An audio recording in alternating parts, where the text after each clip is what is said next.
दूसरा कारण है भगवान का राम बनने का जलंधर। जलंधर राक्षस।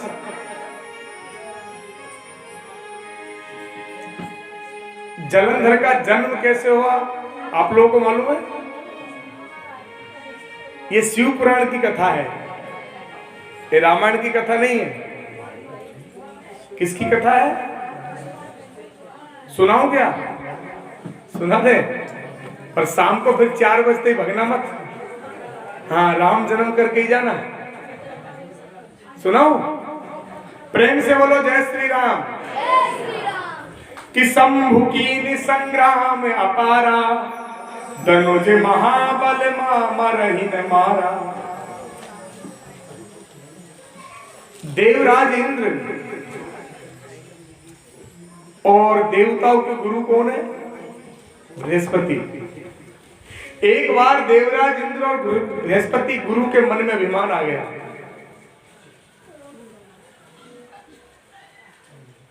इन दोनों ने विचार किया कि पूरी दुनिया हमारा पूजन करती है, जय जयकार करती है, पर भगवान शंकर नहीं करते। चलो आज भगवान शंकर से सम्मान कराएंगे। और दोनों देवता स्वर्ग से कैलाश पर्वत की ओर चल दिए। लेकिन भगवान तो घटघटवासी है, शंकर जी सब जानते हैं, अविनाशी है।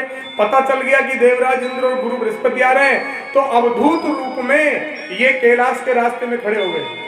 अवधूत, नंगे बिल्कुल, जटाजूट बिखरी हुई, त्रिशूल हाथ में, अवधूत। जैसे ही देवराज इंद्र और गुरु बृहस्पति पहुंचे, इन्होंने अवधूत से कहा कौन हो? इंद्र ने कहा, बोले नहीं। अरे कौन हो, बोलते क्यों नहीं? नहीं बोले। इंद्र ने कहा जाके तुम्हारे स्वामी शंकर से कह दो कि गुरु बृहस्पति और देवताओं के राजा इंद्र आए, स्वागत के लिए आ जाए, माला वाला लेके। अब बताओ, सम्मान जबरदस्ती कराया जाता है कि हमारा सम्मान माला पहनाओ? अरे सम्मान तो कोई मर्जी से करेगा भाई, और जबरदस्ती को नहीं साहब हमको माला पहनाओ, जयकार लगाओ, हमारा ऐसा करो, ये तो गलत है। देवराज इंद्र और गुरु बृहस्पति कह रहे हैं शंकर जी से कहो माला वाला लेके आए, हमारा सम्मान करे, जयकार करे। फिर भी वो अवधूत कुछ नहीं बोला। जब 2-4 बार इंद्र ने कहा, अवधूत कुछ नहीं बोला, तो इंद्र ने वज्र का प्रहार अवधूत के ऊपर किया और उसी समय भगवान ने उस वज्र को स्तंभित कर दिया, रोक दिया।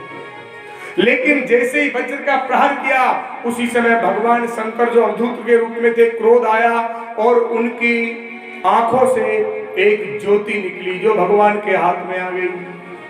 भगवान उस ज्योति को इंद्र पर मारना चाहते थे, उसी समय बृहस्पति चरणों में गिर गया। बृहस्पति जान गए कि ये भगवान शंकर ही है, और इस ज्योति को अगर मार दिया तो इंद्र बचेगा नहीं। बृहस्पति चरणों में गिर गए। भगवान तो दयालु है, भोले हैं। भगवान ने कहा बृहस्पति तुमने क्षमा मांग ली, प्रायश्चित कर लिया, जाओ क्षमा करते हैं। लेकिन तुम लोगों ने बहुत बड़ा पाप किया है, इसलिए मैं श्राप देता हूं कि इंद्र के शरीर में भग ही भग हो जाएंगे। और तुम्हारी बुद्धि, अरे तुम तो गुरु हो, समझदार हो, तुम्हारी बुद्धि क्या जड़ हो गई जो तुम भी इसके साथ लग के यहाँ आ गए? जाओ, मैं तुमको श्राप देता हूं, तुम भी जड़ बन जाओ। बृहस्पति को भी श्राप दे दिया और क्या बन गए? जड़, वृक्ष। लेकिन दोनों ने क्षमा मांगी, क्षमा मांगी। इंद्र को श्राप दिया कि तुम्हारे शरीर में भग के स्थान चिन्ह होंगे और तुम्हारी लक्ष्मी को राक्षस छीन लेंगे। बृहस्पति को श्राप दिया कि तुम वृक्ष बनोगे, जड़ बनोगे।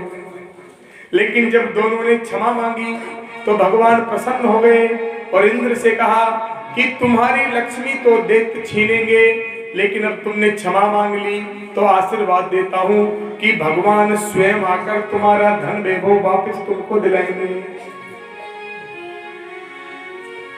तुम्हारे शरीर में भग होंगे, लेकिन मैं आशीर्वाद देता हूं कि ये सब भग की जगह आंख का स्थान ले लेगी। आंख, अक्ष, इसलिए इंद्र का एक नाम है सहस्राक्ष।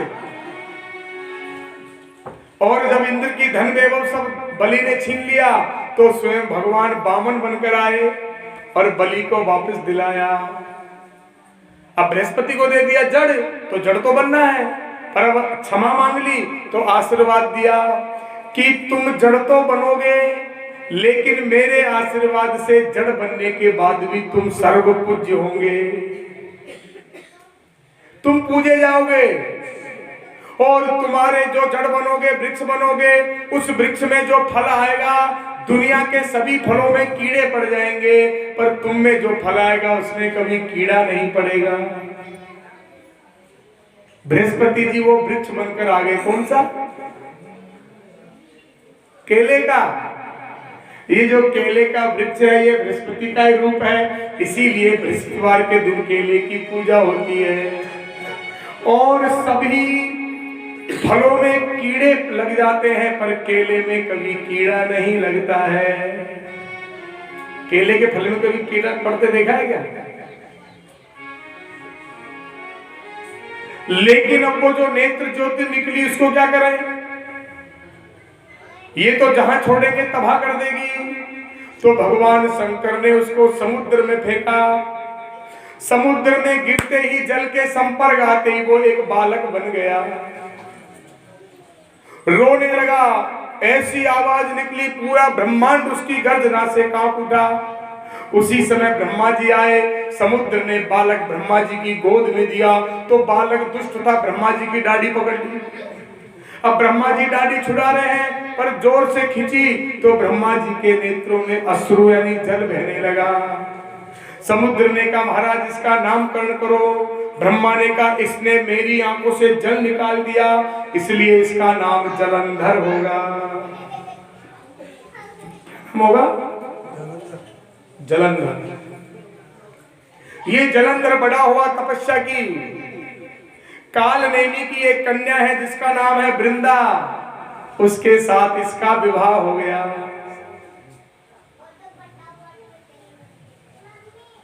ये वृंदा बड़ी तपस्विनी है, सती है, पतिव्रता है। इसने अपने पति जलंधर को एक पतिव्रता नाम की माला पहना रखी है, इसीलिए उस पतिव्रत धर्म के मारे जलंधर किसी से हारता नहीं और न मरता है। जलंधर की शक्ति नहीं है, किसकी शक्ति है? वृंदा की, पतिव्रत धर्म की। इसीलिए कहते हैं जो स्त्री पतिव्रत धर्म का पालन करती है वो इस संसार में कुछ भी कर सकती है। स्त्री का सबसे बड़ा धर्म है पतिव्रत धर्म का पालन करना चाहिए। जब देवताओं को, दैत्यों को, निशाचरों को, पूरे संसार को जब जलंधर सताने लगा, एक बार देवता शिव जी के पास गए और शिव जी ने जलंधर से युद्ध किया कि शंभु कीन संग्राम अपारा, धनुज महाबल मरहिन मारा। लेकिन फिर भी जलंधर मरने में क्यों नहीं मर रहा है? जलंधर क्यों नहीं मर रहा है? पतिव्रता धर्म के कारण है। परम सती असुराधिप नारी, परम सती असुराधिप नारी, तेहि बल ताहि न जितहि पुरारी। आज पतिव्रत धर्म के कारण, उसके बल के कारण आज शंकर जी भी जलंधर को नहीं जीत पा रहे हैं। शंकर जी ने भगवान विष्णु का ध्यान किया, बड़े ध्यान से सुनो। शंकर जी ने भगवान विष्णु का ध्यान किया, भगवान प्रकट हो गए। शंकर जी ने कहा मेरी सहायता करो, ये तो मरने में नहीं आ रहा। भगवान ने कहा मैं समझ गया ये क्यों नहीं मर रहा, आप तो युद्ध करो और मैं उपाय करता हूं। तो भगवान विष्णु जलंधर का रूप बनाकर वृंदा के पास चले गए। भगवान विष्णु ने जलंधर का रूप धारण करके और वृंदा का सतीत्व पतिव्रत धर्म नष्ट कर दिया, सतभंग कर दिया। उसी समय भगवान शंकर ने बाण मारा और जलंधर का वध हो गया, मर गया। लेकिन जब वृंदा को पता चला कि मेरे साथ धोखा हुआ है, ये तो छलिया है, नारायण है, विष्णु है, श्राप दिया, तुम्हारा हृदय बड़ा कठोर है, तुमने मेरा सतभंग किया है, जाओ तुम पत्थर के बन जाओ।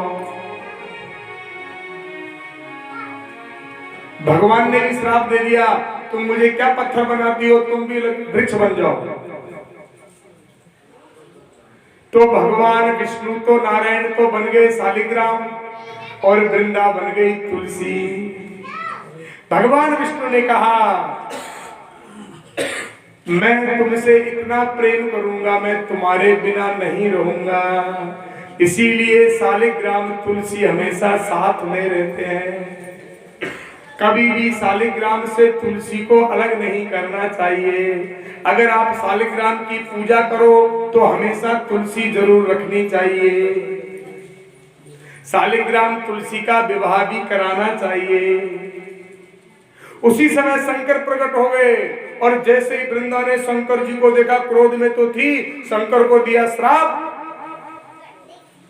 तेरी वजह से आज मेरा सतीत्व भंग हुआ है। जा, मैं वृक्ष तुलसी तो बन गई पर श्राप देती हूं, तेरे और तेरे परिवार की पूजा में तुलसी काम नहीं आएगी। शंकर जी से कहा तेरे और तेरे परिवार की पूजा में तुलसी काम।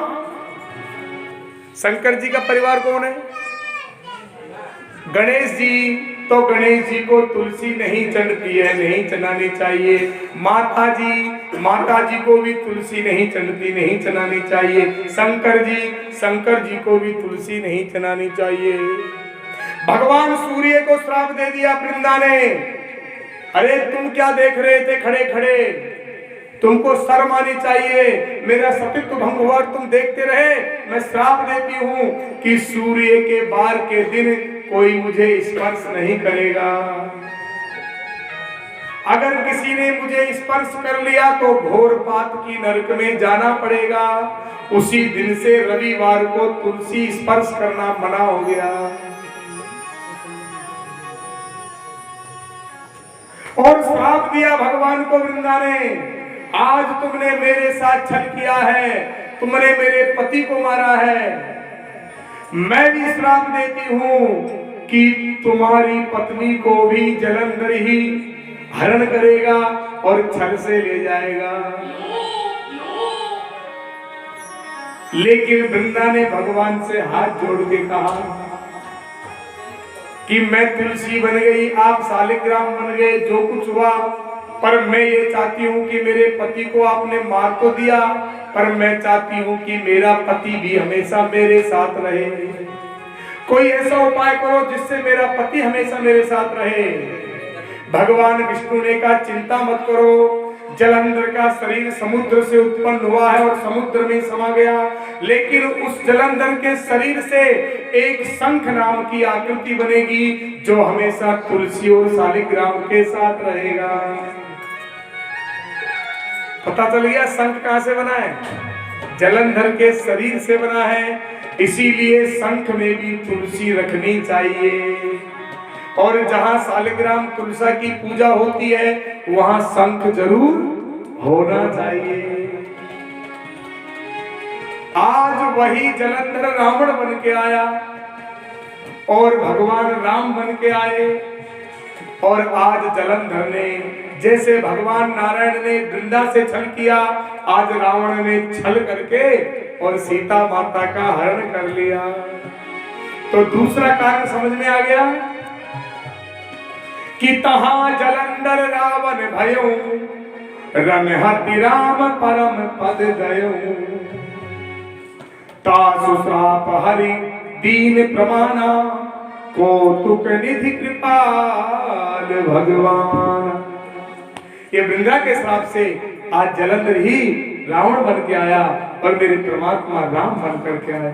बोलिए श्री सीताराम जी भगवान की जय।